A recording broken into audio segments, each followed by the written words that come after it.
Amanda here from NYIB. I am one of the advanced aesthetics instructors, and today I want to speak to you about some of the services that both clients and students frequently ask about, such as eyelash extensions, microneedling, dermaplaning, and what it means to seek out an oncology trained esthetician, and what it's like to get these services done in the spa industry.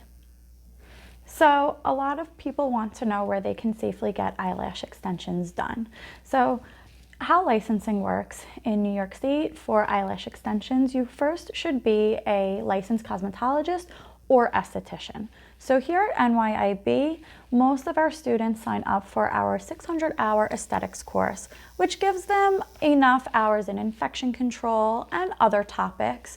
Then they can add on to their license after they take their state board and obtain their license. They can add on to it and get their certification for eyelash extensions. Some of our students actually add on this course while taking our 600-hour program so that they are good to go as soon as they graduate. So in New York State, it is required to have the cosmetologist or aesthetics license first, and then you add that certificate so you can specialize in an area. So make sure you're asking for the right qualifications so you know you're getting the best treatment.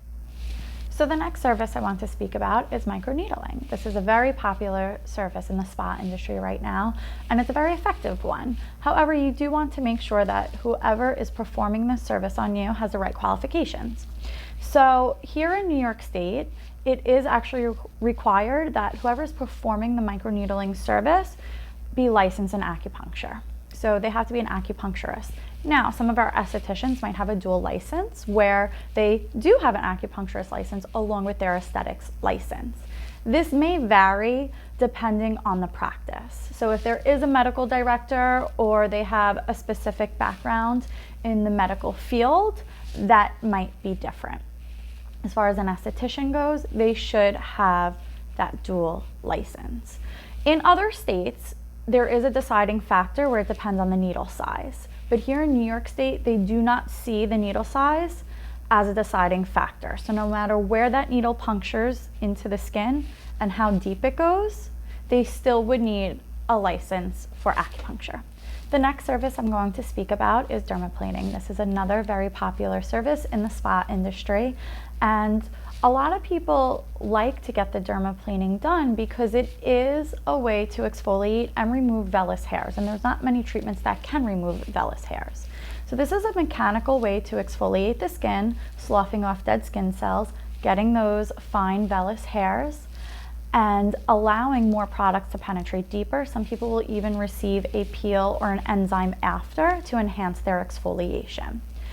Because dermaplaning actually uses a blade essentially to perform this exfoliation, in New York State it is actually required that the person performing that service has their barber's license. So this is another service where, again, an esthetician may need to have a dual license. So you can be an esthetician and add on the barber's license to it. Again, this might vary depending on where you go to receive this service, if there is a medical director, or if somebody has a specific medical background. So you can look further into that. But as a regular esthetician, we or they should not be performing that service on their own. Now, there are many companies that may certify this esthetician for dermaplaning. However, state to state will depend on whether or not that esthetician can perform that service.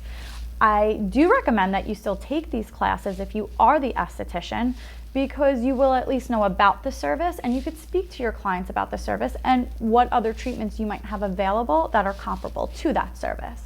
But without that barber's license, you should not be performing it or getting it done from somebody who does not have that barber's license.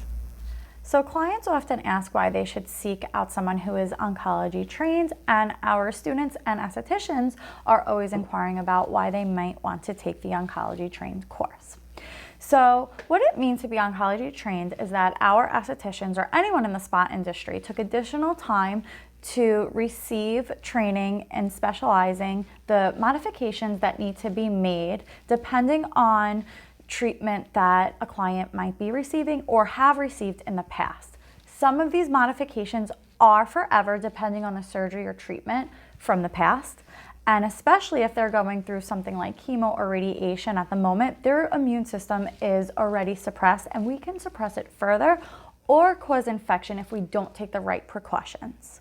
So it is really essential, in my opinion, to be oncology trained, being in the spa or beauty industry. I hope that gives a little bit of insight. If you have any further questions, please message us at info@nyib.edu to learn more.